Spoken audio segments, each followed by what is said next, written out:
Well, 2023, July 17th, Keefe D's wife's house gets raided in Henderson, Nevada, which is right next door to Las Vegas, Nevada. Right.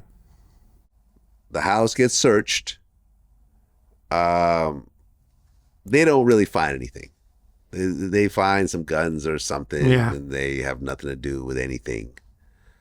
But then on September 29th, Keefe D gets arrested in Las Vegas.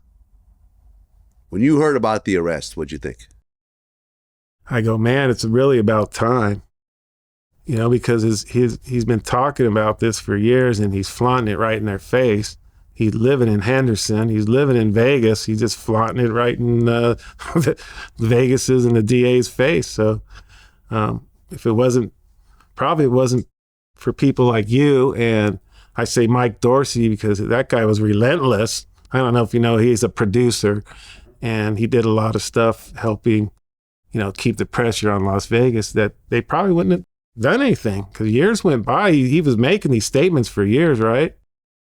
Yeah, I mean, Reggie Wright, I guess, talked to the head detective, and the detective said that the Vlad TV interview, with how big it got, was putting it on Las Vegas PD's radar and so forth. Right.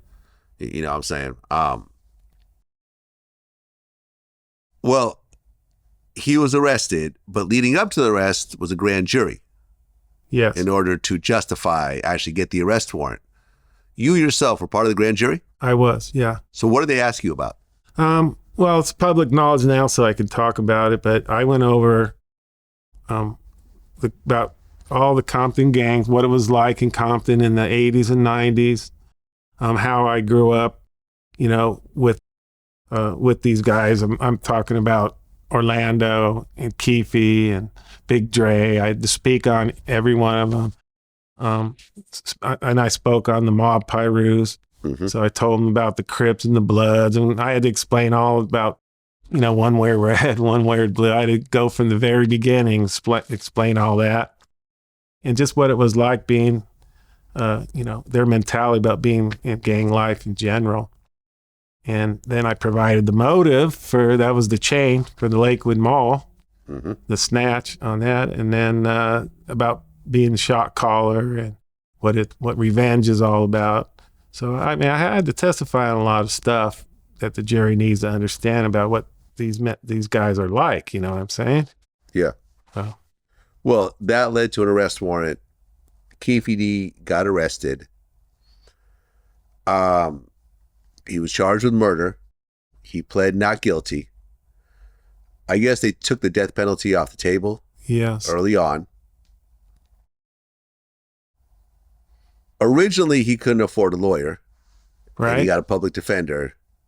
Recently, he actually got a real lawyer.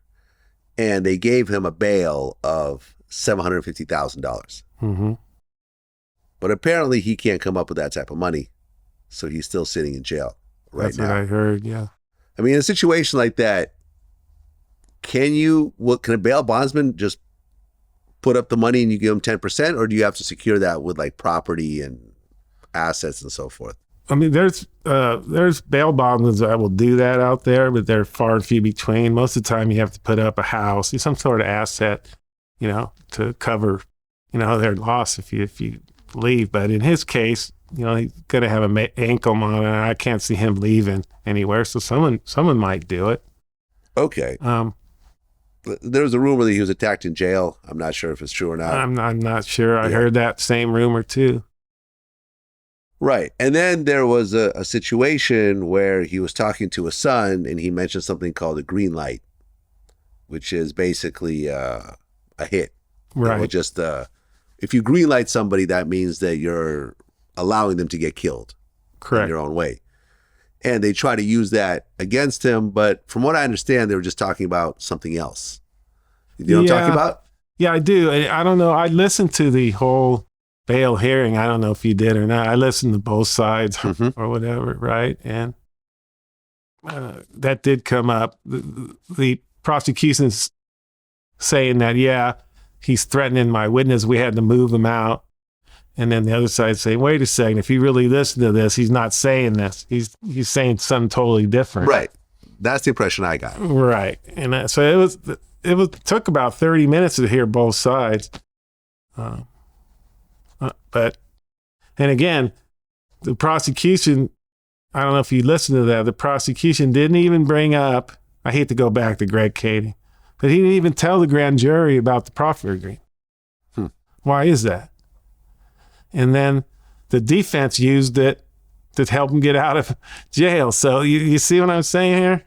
He's got a dark cloud over everything he did, and then he's going to hurt the case more, and he's going to help it.